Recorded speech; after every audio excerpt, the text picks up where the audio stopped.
Well, rainy season has arrived in Japan. It's getting hot and muggy. It is time for cool dishes. What we got here is barbecue pork and rice salad. Well, there's barbecue pork in there, there's rice, there's pieces of red cheddar cheese, red bell pepper, corn.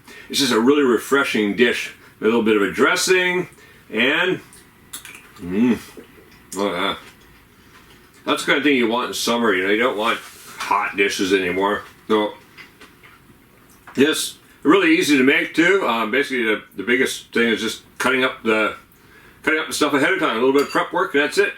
Toss it all in a big bowl, mix it all up.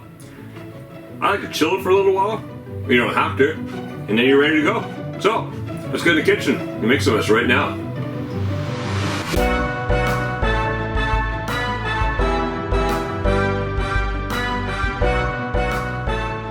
So here's the ingredients for our barbecue pork and rice salad with a bunch of other stuff in there. Just makes it all so delicious. So first of all, what we have over here, let's go over the dressings first. For the dressing, I've got 1 tablespoon of vinegar, 3 tablespoons of olive oil, 2 tablespoons of Dijon mustard, 3 tablespoons of mayonnaise, half a teaspoon of salt, 1 teaspoon of pepper, 2 garlic cloves crushed. We're going to mix that all together and make a dressing out of it. Then over here for the main part of the salad, well, we've got the barbecue pork. That's 12 ounces or 340 grams of barbecued pork diced. I got little pieces like about a 1/4 inch or less, so 4 to 5 millimeters in size.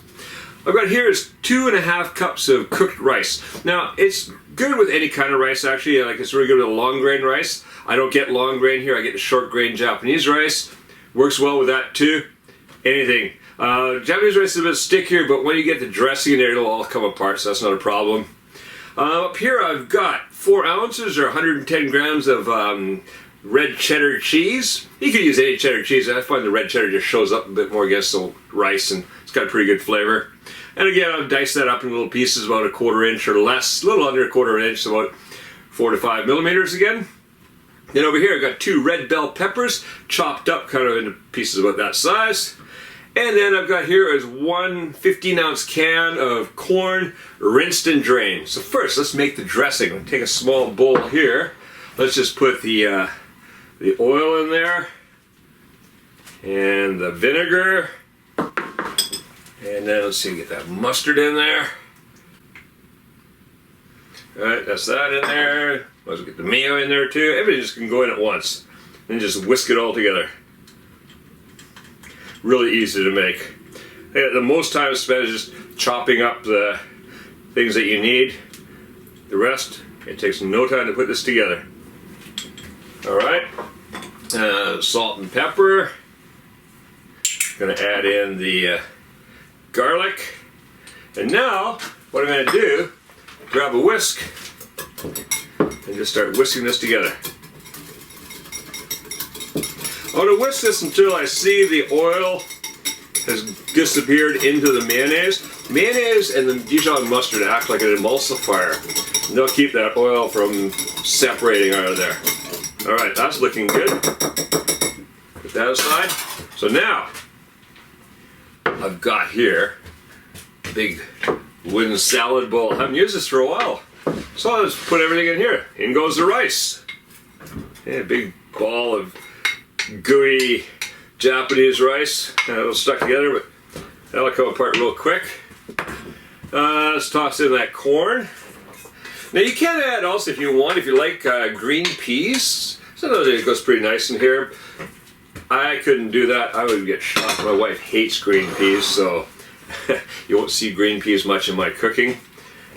The split pea soup we did, about 2 years ago for winter? That went over good though.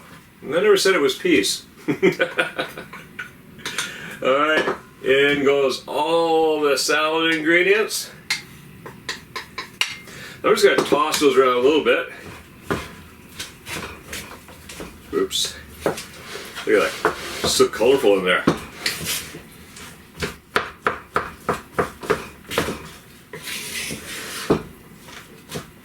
Alright, that's looking pretty good already. So now, get that dressing in there. Let's see, I want to use that so I can get all that dressing in there. Okay, and now just gonna toss it with my wooden spatula spoon. And I notice I don't have. I've had my special forks to doing this since Catalina won that as one of our patrons about 2 years ago now. I hope you're enjoying those. I sure should get another pair. I don't know. Can't remember where I got those to begin with, though. All right, look at that. That's coming together nicely. So, just kind of with the Japanese rice, you have to kind of chop through a little bit to break up the rice. If you're using long grain rice, that's not going to be a problem. Oh, that is going to be fantastic. This is dinner tonight. It's getting a little hot and muggy here. We're in the rainy season, so cool dinners like this, fantastic. All right, that's it. We're done. Look at that. That is going to be great. What I like to do now is just chill this down. If you can, make this a few hours before dinner, and then you chill it down in. Guess who just realized he doesn't have his mic on. All right. Well, hopefully this all turns out good. Chill this down in the refrigerator, and there you go. Fantastic dinner.